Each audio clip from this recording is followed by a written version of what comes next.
Breaking news. Allu Arjun తీరును Congress MP Anil Kumar Yadav తప్పుపట్టారు. అబద్ధాలు ఆడడం ద్వారా సమాజానికి ఎటువంటి మెసేజ్ ఇద్దామని అనుకుంటున్నారని ఫైర్ అయ్యారు.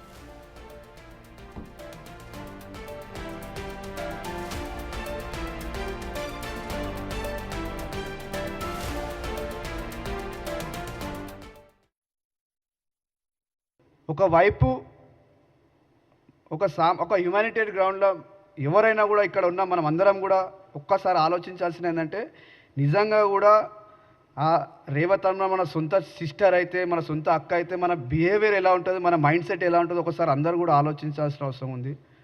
ముఖ్యమంత్రి గారు మాట్లాడుతూ ఒకే మాట చెప్పిండు. ఏంది జరిగిన ఫ్యాక్ట్ ఏంటంటే ఇన్సిడెంట్ జరిగినప్పుడు యాక్టర్ అక్కడే ఉన్నాడు. మా పోలీస్ అధికారులు పోయి ఆయనకు చెప్పడం జరిగింది విషయం అంతా కూడా. చెప్పిన తర్వాత ఆయన స్పందించిన విధానాన్ని కూడా స్వయంగా అసెంబ్లీలో చెప్పిండు. జరిగిన సంఘటన అంటే ఒక వ్యక్తి చనిపోయిందనక కూడా అక్కడనే ఉన్నారంటే ఆయన మైండ్ సెట్ ఎలా ఉందో ఒకసారి తెలంగాణ ప్రజలందరూ కూడా ఒకసారి ఆలోచించాల్సిన అవసరం. Actor okay, no doubt. ఇవాళ క్యారెక్టర్ అసోసియేషన్ అంటారు, క్యారెక్టర్ అసోసియేషన్. మళ్ళీ చనిపోయిన రేవతమ్మ గురించి ఎవరు మాట్లాడతారు? రేవతమ్మని మళ్ళీ ఎవరు బతికిస్తారు, ఎవరు తీసుకొస్తారు? ఆమె గురించి ఎవరు మాట్లాడతలేరు కదా. నీకేంది, రేపు మంచిగా మళ్ళీ 2 సినిమాలు తీస్తావు, నీ క్యారెక్టర్ నువ్వు మళ్ళీ నీ బిజీలో నువ్వు ఉంటావు.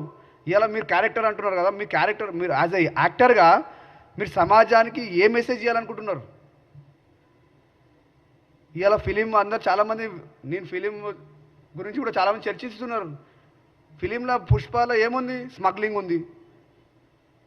ఏం మెసేజ్ ఇవ్వాలనుకుంటున్నారు మీరు? అంతేకాదు, నాకు ఇప్పుడే డిస్కషన్ చేస్తుంటే చెప్తున్నారు, ఒక ఆఫీసరు స్విమ్మింగ్ పూల్లో ఉంటే మీరు ఒక హీరో ఇమేజ్ ఉన్న వాళ్ళు స్విమ్మింగ్ పూల్లోనే మీరు టాయిలెట్ చేస్తున్నారు అంటే మీరు ఏం మెసేజ్ ఇవ్వాలనుకుంటున్నారు?